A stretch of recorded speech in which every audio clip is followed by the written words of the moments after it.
social proof isn't one of those things that it's kind of sexy, right? The other stuff like Flash Game and things like that, that's, you come to these seminars, that's what guys want to hear. The reason I think social proof is so important, because it will change you from a guy that can fuck lots of women to being a guy that lots of women want to fuck, okay? Let's go into my first slide. I'm going to go through what we're going to cover first. So I'm going to give you a bit of a definition. I've broken down social proof into 2 types, and I'll give you a good comprehensive guide to those, and then I'll give you some ways you can do that. And then what I think is super important for any of these talks that we do today, I want to give you stuff that you can literally go and do tonight, and I would really recommend you try it. So Barry Manilow.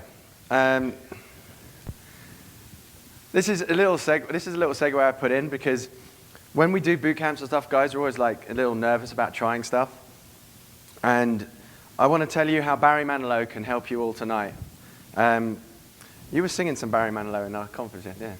Not that. Basically, there was a psychological test I think it was done at Callow University in Ithaca by a scientist called Dr. Thomas Gilovich.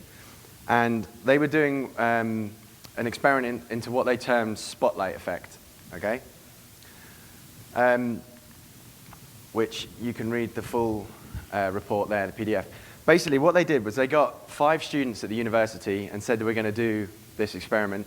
They got them to meet in a meeting room, and they all started doing a questionnaire, okay? But then there was another student that was part of the test, and they told him to arrive about 20 minutes later. They didn't tell him this. They just, they said, oh yeah, be there at 5:30, and everyone else got there at 5, right? And he didn't know this. Just before he went into the room, they gave him a Barry Manilow t-shirt, and then they booted him through the door. So imagine, if you will, this was you. You're wearing your Barry Manilow t-shirt, you walk through a door, there's a group of people, and they all kind of go, you're like, ah, right? And so then a researcher would come along and go, oh, sorry, and usher them out the door and back, right? And what the point of the experiment was, they said to the guy who'd been pushed in the Barry Manilow t-shirt, how many people in that room do you think noticed the Barry Manilow t-shirt? And the guy, because he got shoved into the room, all heads looked up. The guys that were pushed into the room, they on average answered that they reckoned between 50 and 60% of the guys in the room noticed what they were wearing. What they then did was ask the guys in the room after the exam, do you remember the guy that came in? What was he wearing? The actual answer of who remembered was between 20 and 25%, right? Which is a massive imbalance to the guy that went in as to what was remembered. Now, why that's important to us is a few guys have said to me, oh, what if people see what I'm doing? What if I go wrong and stuff's not happening? Because you're doing something and you know you are, you're going to assume more people will notice if you mess up, and nobody really will at all, okay? And that's kind of important for social proof, because this is a thing to start with. It needs to be calibrated, right? To start with, you're going to be just walking around the club with a shotgun, and you're going to be shit going everywhere, breaking stuff. And then the more you get good at it, the more it's going to come down to like a sniper rifle, yeah? So the reason I bring Barry Manilow and the spotlight effect into this is don't worry about trying stuff out. And this goes for everything that you're learning today, right? Don't worry about trying stuff out, because most people are not even going to notice, okay? It's just because you feel that sudden flush of embarrassment that you think everyone else saw what happened. Most people are not going to see anything at all, okay? Saying that, probably don't wear any Barry Manilow t-shirts.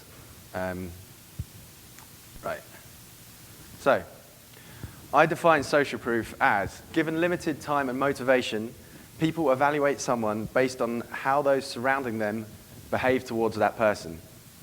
That sounds like a very long, grammatically incorrect sentence, but what it means is people make what we call thin slicing judgments, right? Rapid cognition. Has anyone heard of this? Yeah? For those of you who haven't, there we go. Thin slicing was coined by the guy Malcolm Gladwell in a book called Blink. If you haven't read this, I'd really recommend reading it. It's superb. What rapid cognition is, it's probably an evolutionary system where you have to judge whether something's a threat or not. Okay, so what it does is your brain stores stuff in a vault in the subconscious. And when you need to make a decision, it accesses that information, compares it against what you're seeing, and then makes a decision, okay? So one of the examples they give in the book is a fire chief, okay? There was a building on fire. He led his fire team in, and they were putting the fire out. And the chief suddenly got this feeling that something bad was going to happen. And he suddenly got on the radios. He was like, quick, everyone out, everyone out. And just as the last guy got out, the building failed and collapsed in on itself, which would have killed them all. And in the press and interviews and stuff afterwards, he was saying, oh, it must have been a sign from God. Oh, it must be some psychic thing, something like that. And then during the subsequent investigation, what was interesting was the building collapsed. There was 4 or 5 faults. I'm not technical. I'm not going to remember it verbose. But basically, you guys like a backdraft. If a door's hot and the building's on fire, you shouldn't open it because like a big flame will come out. Something like he noticed there was heat but no smoke or something like that. So that meant the fire was in the basement, which was attacking the foundations. And there was a few more signs like this. So basically, this guy's fire chief. He's had like 25, 30 years experience. He's seen every single one of these effects before, but consciously he wasn't thinking about them, but they were in his subconscious. And when his subconscious linked them all together, it fired off from subconscious into his conscious thought, and that was why he made the decision to get out of the room. Okay? Now, the reason this is important with women is women will make a thin slice judgment on you as soon as you approach them. Okay? So there are guys in the bar, you probably see them last night, who are the creepy pickup guys, right? They go in, they're scanning the room, and they go up to the girl and they say something weird or whatever. If you exhibit any behaviors that are similar to this guy, her thin slice of you will put you in that creepy pickup guy box. Yeah? This is also, Brad P. mentions a concept in his book about sexy stereotypes, okay? Girls will also stereotype you when they thin slice you. So if you're like an older guy, think of like Peter Stringfellow, right? He's a guy that owns a strip club in London. He's like 60, he wears like an open shirt, chest hair, gold medallion, real weird kind of looking dude, right? If you're dressed like him and she knows who he is, you're going to get put in that box. Okay, if you're dressed like me, I've got a kind of a bit more of a skater vibe going on. She's going to maybe thin slice me as like a skater guy, right? If you're dressed in like big ass baggy jeans, a hoodie, and you've got some big gold chains and a big clock, she's going to put you in the hip hop guy. Do you see where I'm going with this, yeah? So what you need to do, and the massive thing in social proof, is controlling your perceptions, okay? We say perception is reality in love systems, right? Whatever people perceive to be real is what they will believe to be real, yeah? So controlling your perceptions. So I'm going to go through a couple of examples of this, and I'm going to get you guys talking, interacting, right? So if you go past a nightclub and there's a huge line out front with loads of hot girls and people waiting to get in, what would be your perception of that nightclub? It's a hot place, right? So, but why? What is in your subconscious that would cause you to think that? Yeah, right? The only thing, people will only queue for something that is worth waiting for. And especially really hot girls, right? Because they can get in anywhere they like. So if they're making the hot girls queue up to get in, that place must be really hot. My brother was just in New York, and he said we hooked him up with a table at One Oak, right? And One Oak's one of the hardest places to get in, and there are girls around the block. Alex is nodding his head at the back there. Right, there are girls around the block to get in that place, and everyone wants to go there. Right? I haven't been. It may not be a cool bar, but it probably is pretty. It doesn't matter really, does it? If all these people are lining up to get in. So if you see a guy surrounded by loads of hot girls, what would be your thin slice of that guy? He's a bit of a pimp, right? Yeah, because what kind of guy is surrounded by hot girls in your experience? Love systems guys, us, right? For people that don't know about love systems, maybe say you're on a TV show in America, and we're English guys, and we come over and we just see some guy, and I've never seen the TV show, but there's loads of girls around him. I would summarize, maybe he's like a famous actor or musician or something like that, because girls are always attracted to value, right? So my thin slice of that guy was he must be someone with good social value because these girls are around him. So what's your perception of a guy that gets blown out constantly? If you see a guy walking around a bar and it's like boom, boom, what do we think? He's got balls, but what else? He's got fuck all else, right? Because he's getting blown out. And the problem is girls' perceptions of that guy is going to be, these are women. If a guy surrounded by women is attractive, a guy who's being rejected by women will be the polar opposite of that. And they will say to themselves, if that guy comes out to me, I'm going to have to blow him out too because all these other girls are doing it. There must be something wrong with him, right? A quick thing on that, if you do get blown out, this is how if I get blown out, this is how I deal with it. I go up to go, hey, I saw you from across the bar and I thought you were this, blah, blah, blah, blah, blah. And she goes, oh, get lost. My boyfriend's here and he's bigger and taller than you and you're an ugly little shitty English guy and you've got crap teeth and it's always grey and raining and all right, easy love. But no one else is going to hear that, okay? So for this guy across the room, he sees me talking to her, but he doesn't hear what I'm saying. So I will always do this. This girl could unload a barrage of offense. And you know what I do? You know what? You're awesome. Have a good night. And as I'm walking off, call me. Nice. Right? But what you guys see is this. Right? What other girls see is that. They don't know what the fuck just happened, right? What you don't want to do is this. So the barrage of abuse, and you go, right? So make it up, right? Perception is reality, yeah?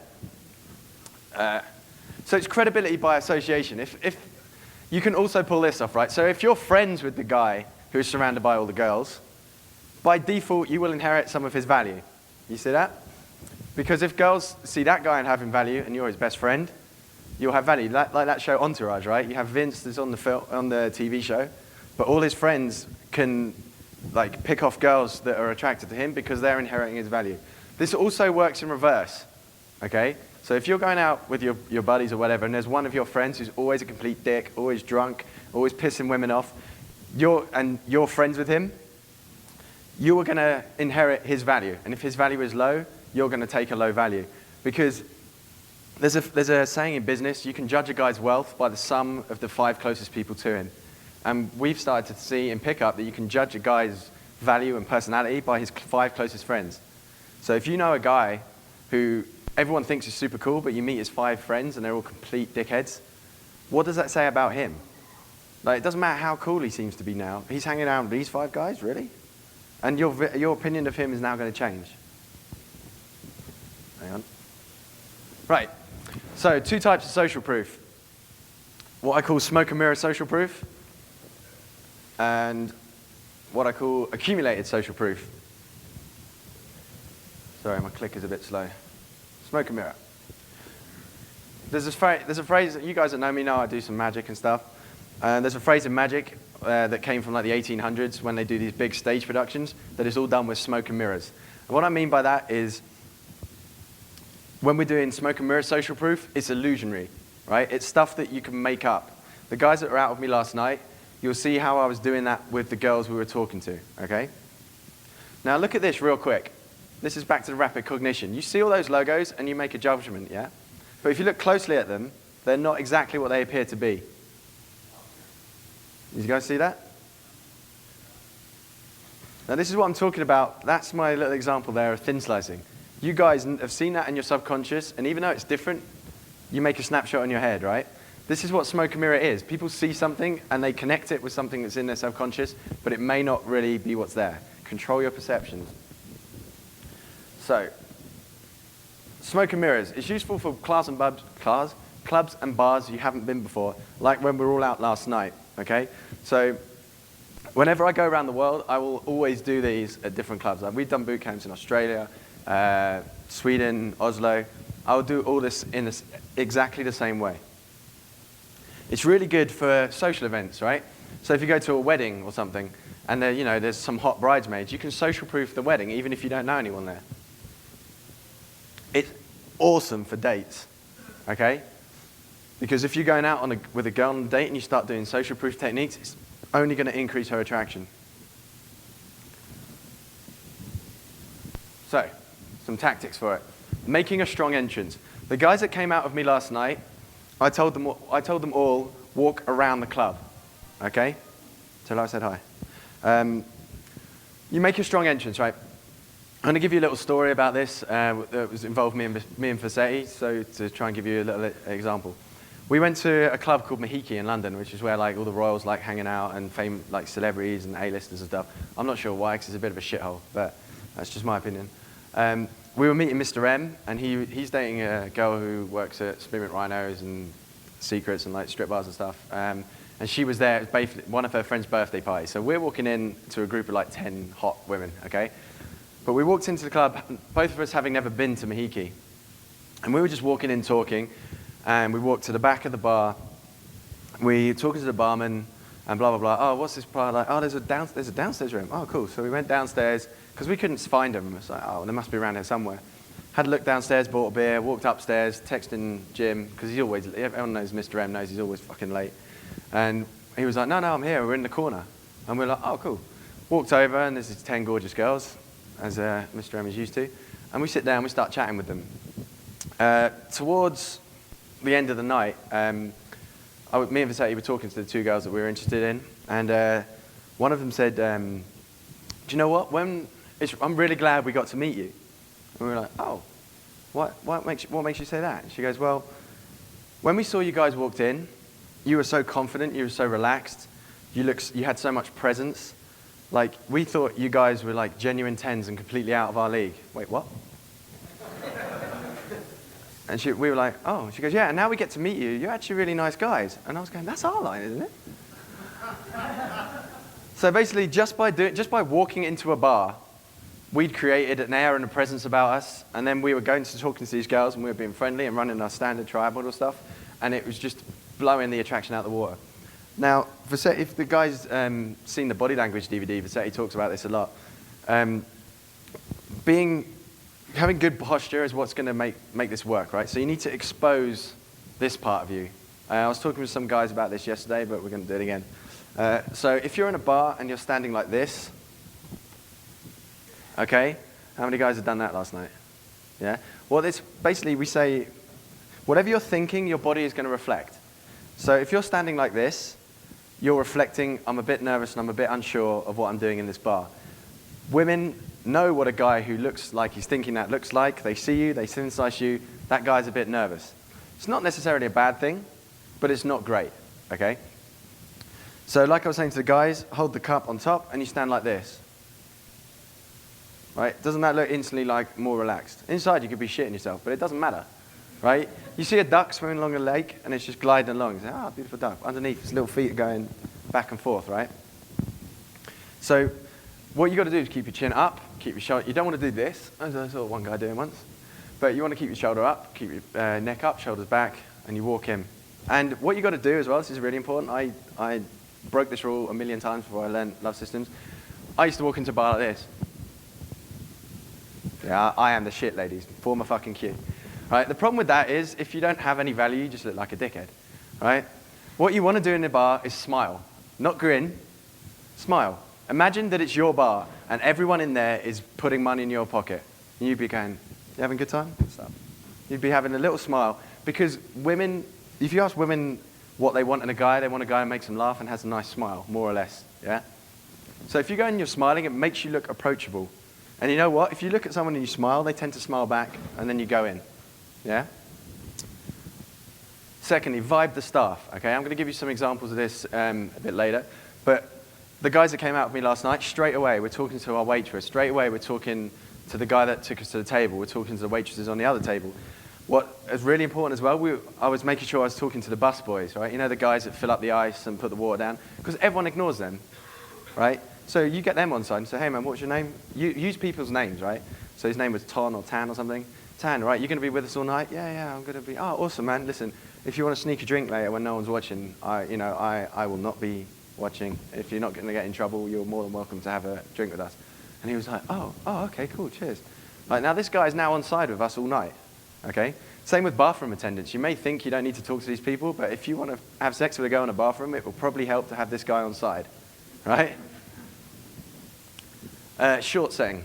I'm going to go into this in detail as well. Basically what it means is going in, having like a 3 or 4 minute conversation with a few groups of people dotted around the bar, okay? The perception being that you know everyone in the bar because you've just talked to everyone. It was like I was doing with the blow up with the girl. You can't hear what we're saying, but your perception of a guy that walks around a bar and talks to everyone is that that guy must know everyone, right? And false closes. These are fucking great, and I've got some really good examples of these, right? So what I'm going to do now is go through quick examples, okay? I'm just going to have a quick drink. So, vibing the staff.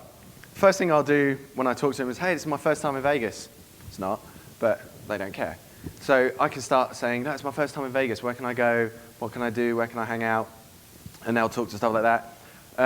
If I'm at a bar, not so much in a club, if it's like a lounge bar or something, I'll go to the bars and the actual bar where you serve the drinks.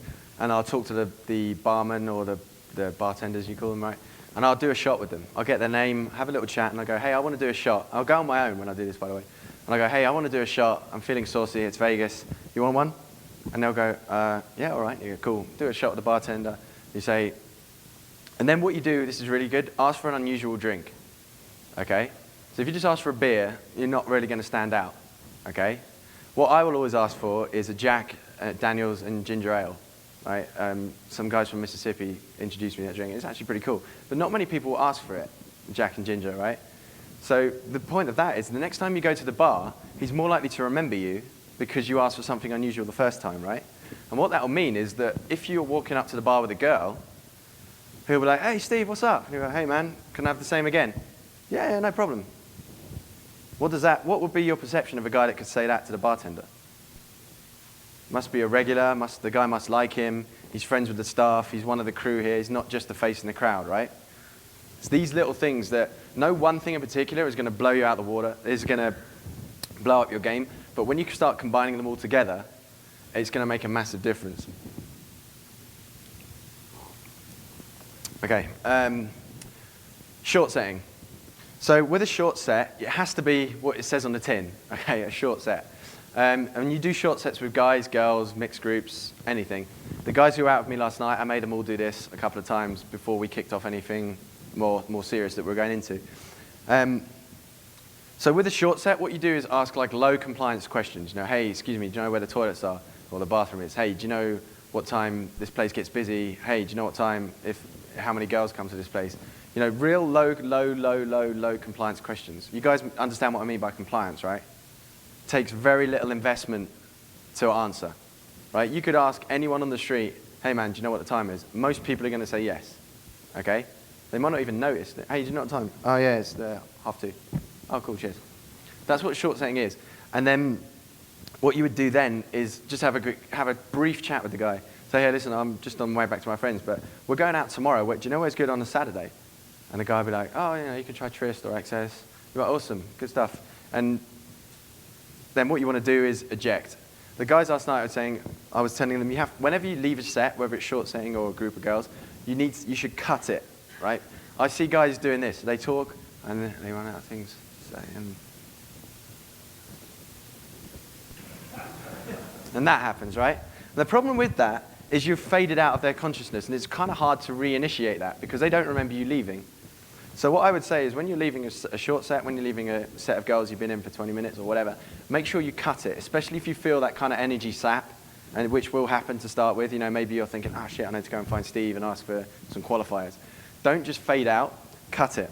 So you say, you feel it fade and you're doing this, and you just kind of go, hey, listen, I've got to get back to my friends, but it was really cool meeting you guys. I'll see you in a bit. You shake their hand and leave.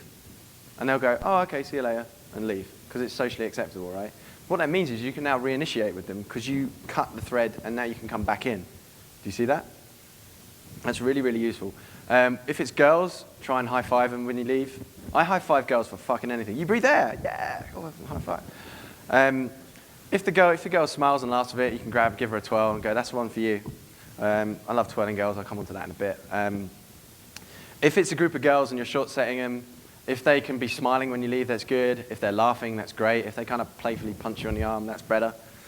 This is not something you should, it's just, if it happens, awesome. If it doesn't, don't worry about it. But the idea of short setting is I start here, and I go to these guys, and these guys, and these guys, and these guys, and I work my way back around the bar, okay?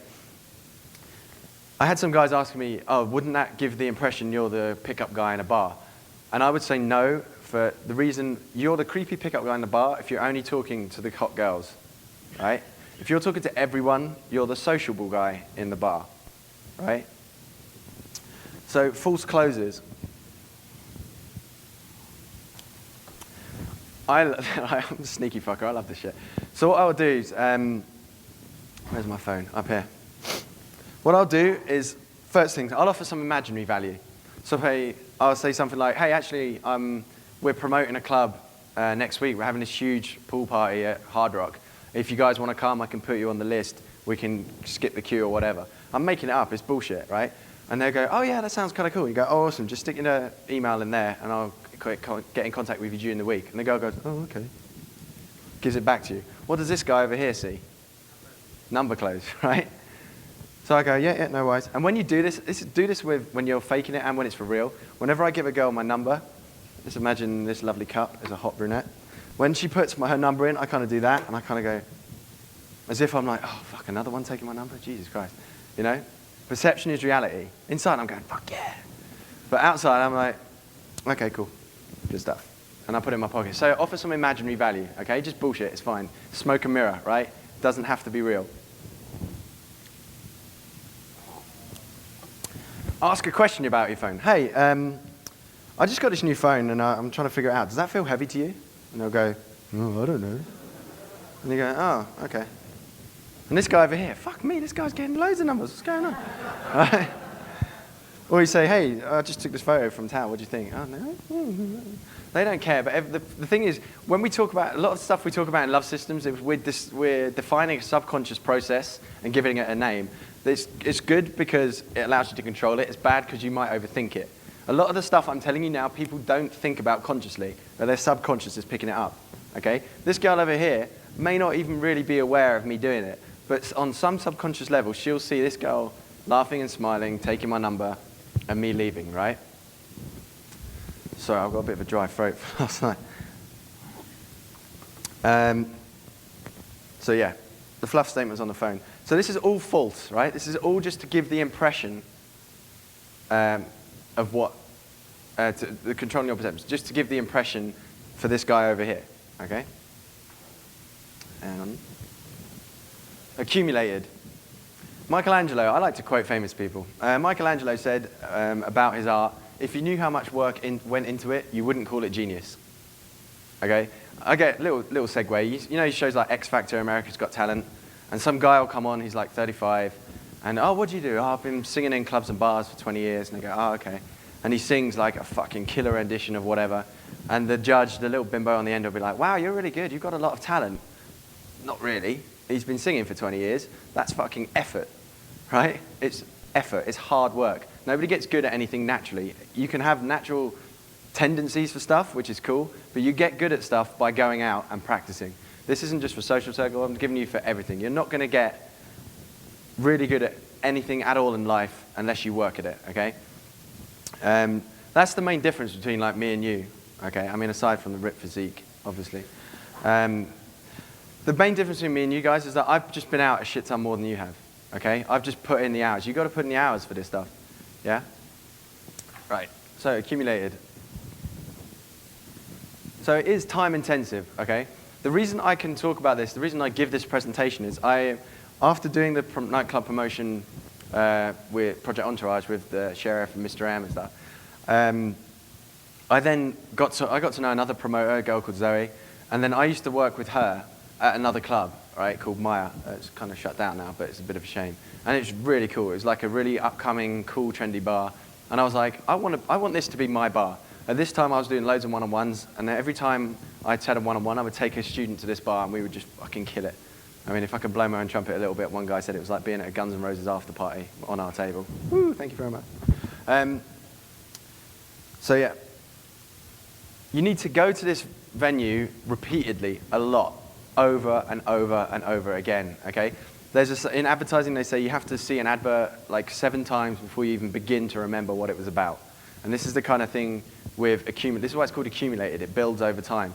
I went to this, I was promoting at Maya I say promoting, I was just bringing some girls that I knew from the old days, right? I wasn't getting paid or anything, I was just using it for my own benefit. But I did it for about 18 months, every Saturday, more or less, for 18 months, right? It's a big commitment to give up, but the net result was I fucking owned that entire nightclub, all the time.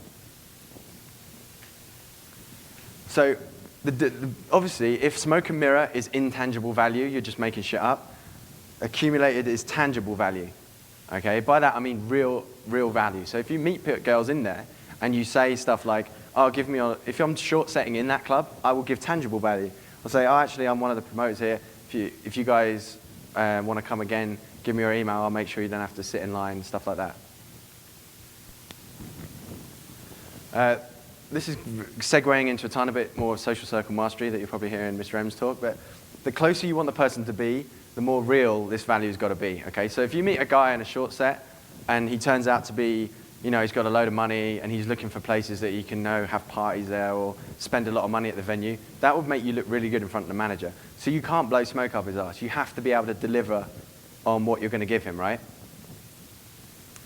Add people on Facebook and make comments, like the status, that kind of stupid shit. Sounds really little, but again, it's coming back tangible value. If you're just what we call pinging, right? You're just pinging on their radar. This works especially for girls. You're just pinging on their radar. I use this a lot with I get Facebooks of the staff that work there, and then when I say, "Oh, Sarah is in Monaco for the weekend," you're like, "Oh, sick, bring me back a Ferrari or something," Don't kiss their ass with this though, but if they put something cool up, like the status, or put a comment on it, or tag them in a stupid photo, or when you're at the club, get the club photographer to get photos of you guys, tag them in it, that kind of thing. You got to be low maintenance, like fucking low maintenance, especially if you need what they have, if they have a resource that you need. So be low maintenance. Don't be ringing them asking for stuff all the time. Just ping them occasionally, and then people will want to do more things for you. What you want to do is try and become one of the team at the bar, right? You need to get to know loads of people. You want them to see you as one of them rather than one of the punters, okay? And what that will mean is they'll start giving you free drinks, like free bottles, free tables, stuff like that. So if I've done a shot with a bartender like tonight, I'll go back, I'll do a shot with him again. I'll probably get served quicker than this guy next to me, but that's about it. If it was my club in Maya, I'd walk up and I'd get some shots. I'll deliberately get my wallet out, and the guy would be like, "Oh, don't be stupid, Steve. What the fuck are you doing? Put your money away." And then what does that do to the girl next to me? She's like, "Fuck, okay, cool." So people that you need to know in your regular venue. Actually, scratch that. People who need to know you. You could know fucking everyone in there. If they have no idea who you are, it counts for nothing, right? So, bouncers. If you walk up, there's a big queue to a line, you walk up, "Hey Mick, hey Steve, how you doing? What's that? Is it busy?" Yeah, you coming in? No. All right, I'm going to go and have a quick drink and I'll come down later. Yeah, no rush, buddy, don't worry. All the hot girls waiting in line see that. I walk up to the bouncer, he says, "Are you coming in to me?" And then I say, "Yeah, maybe in a bit." He goes, "Yeah, no worries, whenever you're ready." Right? What kind of guy, perception, what kind of guy can do that? Right? A guy that has super fucking high value. Oh, come back on, there you go. So, hosts and promoters, same deal, because in England, it's the guy on the door with a clip, or the door bitch, as we call them, with the clipboard. Is your name on the list? And they'll you're being a big Sharpie pen at the bottom, Steve +1. And they're going, "Well, don't know." And you're like, "Yeah, fuck it, I'm at the bottom." They just piss you off just for the sake of it. But if you know them really well, they won't even bother. "Hey, here's your VIP, go straight in," okay? Bartenders and waitresses, for obvious reasons, you're going to get served quicker. The coat check girls, that's cool because people are checking their coat in. You might see a hot girl putting her coat in. You walk past, "Hey Vanessa, how was your holiday?" "Oh, it was pretty good. All right, cool. We'll catch you later." And the girls are like, "Wait, what? Who's it? What?" You're creating this buzz, creating this intrigue about you, yeah. And bathroom attendants for obvious reasons. So you want to build a relationship with the staff, like I was saying. Facebook, tangible value, get to know them, hang out. If you're in America, you don't do this in England, but if you want to get to know a bartender, the best thing to do is tip slightly above average the first couple of times. You don't want to tip him like a 20 and then go back and give him a 1 because he'll think you're an ass. But if the standard tip is $1, maybe give him 2, right? And then kind of fade it out as he gets to know you. No, keep your money. You can have this one on me. Don't emotionally overreach them. This is how Mr. M defines emotionally overreaching. It's trying to create an emotional response in other people instead of expressing without distortion your internal emotional state, desires, or thoughts or intentions. That sounds like a real long-winded kind of weird statement, but once you start to understand it, it makes sense, right? I'm not trying to elicit an emotion out of you. I'm just expressing what I think. This is really important with women. You don't want to, it's like standing there and going, please like me, please. And if they don't like you, it's going to start crushing you inside. They'll feel that pressure in them, and they'll be like, ugh. It's basically neediness, right? What was Future saying? One of the 3 girl kryptonite things: awkwardness, boredom, neediness, right? Clicking. So it's repetition. You've got to keep hitting these venues. This is not something you can do overnight, but if you use a smoke and mirror approach, you can make it, you can give the impression of doing it, but when you're doing accumulated, this will not come as a real value to you until you build it up over time. So I call it fast and not so furious. You just got to be in and chatting, in and chatting, in and chatting. A little and often, obviously, building momentum over time. But don't become irritating with it, right? Know your audience. I used to go to the bar early when I know it's not busy, because then the bouncers will spend time and chat to you, because they're not dealing with bullshit yet. So you can have a little chat with them, leave, and then come back. If you try and talk to a bouncer when it's 12 o'clock at night and there's a huge line of people are coming out, they got to stamp people, that's probably not the best time to go, hey dude, so how was your holiday? You'd be like, yeah, why is this guy fucking talking to me? I'm busy. So I'm going to give you a couple of routines. Energy ball. Dak said he was going to be here to this, and I fucking hate him for not doing it. Right, you know you guys do this. Right, me and Kevin, when we were in LA a couple of years ago, we were doing this thing where we'd stand next to each other and kind of do that, and he'd be holding my hand, and we'd do it like this, right? Sounds stupid, but then it developed into an energy ball. So you could take the energy ball. You don't have to be holding their hand or anything. So you take the energy ball, bounce it, spin it, grab it, throw it to him. He can catch it, bounce it, put it in my pocket, save that for later. But you get girls involved with that. So we teach them what the energy ball is. What's great about that is that, no, you can be talking to this girl, so hey, are you having a good night, blah, blah, blah, qualification, and then you see one of your energy ball girls and go, wait a second. And she'll go, nice one. So anyway, and then, wait, what? Who was that? Oh, it's just a friend. So tell me about blah, blah, blah, blah, blah. Okay? It's giving the impression. What's great about it is you can do it the length of we used to do it the length of the fucking nightclub. So we're grabbing the energy ball, throwing it to someone, and everyone kind of will follow it. And then you see like a girl on the other end doing this. If you've got a group of girls, I stand in the middle and I get them all doing it. I line them up, you stand here, give me a hand, you say, right, we can do this, yes? You start, and the one girl will start, and you'll have like 5 girls on a line doing it. And you guys have heard RAS, right? Reticular activation system. Your eyes are trained to value. If you're in a club and you're in the middle of 5 girls all doing this and they're all laughing and having fun and high-fiving you, like everyone in that club is going to be going, who the fuck is that guy, right? So that's the energy ball. The plate spinning. Just 12 girls. Just do it. Who's near the front? You want to come and help me with this one? Like guys saw me doing this with the set we're doing. So you're chatting, we're short, we're hand, high five. Now go round. Yeah, awesome, cool. That's a huge motion to see from across the room, okay? And if you do it, and you'll get other girls going, oh, can I do a 12? And you go, no, not for you yet, you're not ready, later. And they go, no, I want a 12. And you go, all right, both give me your hands. So you hold that one, you hold this girl, and you twirl them both at the same time. And they go, now go away, you're embarrassing me, making me look stupid. And I go, no, Steve, come back, come back. Cheers, man. So from across the room, it's the perception. They're saying, who's that guy? And twirling them. These girls are now fighting over my attention because I'm having fun. This is the biggest thing about going to clubs. Guys go in, they're very serious. I've gone to a club and I must run all my routines and lines and chats and qualification. If you go in there and have more fun than anyone else, people want to come to you, right? You draw people in. Girls go to nightclubs, you see it, and they're standing there and they're bored. They're waiting for something to happen, right? And you go in, you're the guy that makes shit happen. This is my house. This is my party. I'm the most important person in here. You should be looking at me. And you're keeping their attention. What you'll find is girls are literally fighting. They'll be dragging you up. Steve, come and talk to me. I'm bored. Like, oh, sit down. Have a drink. Fuck. And then like the waitresses, same thing. I'll tell the waitresses. I call it plate spinning because I was on a stag do with my friends in Riga. And they were asking about this kind of stuff. And I was just showing them. And they were calling it plate spinning because I was short-setting the room and twirling people. And every time I could see one of the girls' energy drop, I'd walk over, high-five them, give them a twirl. It's like a plate, right? Spin that one. Ooh, that one's stopping. Run over. Spin that one again. Ooh. And they were just like, what the fuck are you doing? I was like, just try it. Start twirling. And before we knew it, we were like the hottest guys in the club because everyone in there wanted to be part of what we were doing. There was other guys trying to copy it. And the girls were like, no, who are you? You're weird. We want this guy, he's the twirling man in the club. All right? So try it. So basically, you high five and you kind of swing round, and they'll just go with it. They will go with it, trust me. It's a good thing to do. Especially if you're dancing with a girl on the dance floor, take up a bit of space. Which brings me into my last routine, which is the tequila shot. This is in the routines manual too. It's actually pretty gangster. It works on several levels, so I'm going to run through it real quick, and then I'll tell you why it's so great. So I say to the girl, I did this last year in Superconf. It's been 2 minutes of meeting her, by the way. You can do it whenever, but it's really great at the beginning. So I said, hey, listen, I want to do a shot. You want to do a shot? Of course you do. It's Vegas. Don't be silly. Come with me. Right? Don't give her a chance to say no. Fuck it. Just take her.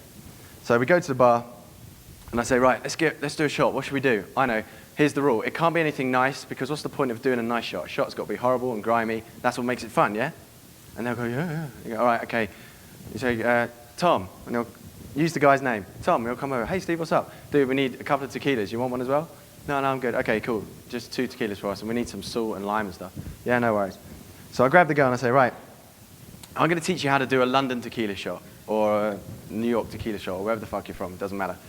And she'll go, oh, okay. I say, right, I'm going to do it first, and then I'll give you a chance to do it. But I hate tequila, so let's just man up and get through this thing. And she'll be like, oh, okay. So I take her hand, and I say, lick your hand like that. So she'll lick it. And you take the salt, and you put it on. And then you say, right, open your mouth real quick. And she'll be like, what? Just trust me. And she'll go, okay. And you take the lime, and you make her hold it. You say, don't swallow it, just clip it in your mouth. And she'll be like, ah. So she holds on to that, and you kind of go, take her hand, lick her hand, down your shot, grab her by the back of the head, bite the lime, and then go, oh, God, that's nasty. You'll go quick and put the lime in your mouth. Don't give her a chance. Just put it in, and she'll lick your hand, down the shot, bite the lime, right? What you've done there, we talk about on the escalation, right? What you've done is gone from 0 to fucking 60 in 1 second. And the reason it's fucking gangster is the moment you do this. You do that, you've gone super sexual, and then you go, oh. In her mind, she knows, logically, that you don't like tequila. You've told her you don't like tequila. It's fucking nasty. Unfortunately, her emotional side will overrule that completely and go, oh, fuck, he just kissed me and didn't like it. Right? So what's she now going to want to do more than anything right at this point? I better kiss him again and make it good this time. Right? If she doesn't clock that, consciously, I will tell her, right? So we'll do that thing, we'll do the shot, and I'll be going, oh yeah, awesome, high five, give me a 12, good stuff. And then I'll be like, seriously though, if we get married and have kids, we're going to have to tell them that was our first kiss, and that was fucking dreadful. Look at all these people looking at us. I was like, quick, come here, real quick. Okay, fine, remember that one, okay? The first one doesn't count. And she'll go, oh, okay. Right? But what you do is it's like a throwaway line. So you don't stand there and try and make out of her and proper get involved. You just quick kiss, put her away and go. And then where you go from there is up to you. So a lot of the time, you'll see the girl just melt as soon as you do it. The back of the hair thing is important. It's like, the grabbing the base right kind of here. You're not grabbing the hair down here and yanking it. You're getting right up tight, like proper passionate. And you're pulling her in. You're being very dominant. Yeah? And then what you can do is a lot of the time, they'll just fucking drop everything and start making out of you straight away, which is what happened in Vegas last year, like 2 minutes in, okay? If they don't feel that, you can then go, hey, let's go for a dance. What you've done is already pumped her state. You take her dancing, give her a couple of 12s. Now you can go in, and because she's now conditioned to that, right? So you pull and push. So I'll pull her in, push her away, pull her in, push her away, and then she'll just jump on you usually. But what's great about this is it just fucking catapults you straight up the ladder. It's a really good way of what we call rapid escalation. And it's kind of fun. But try not to do too many because you'll blank out. Whatever.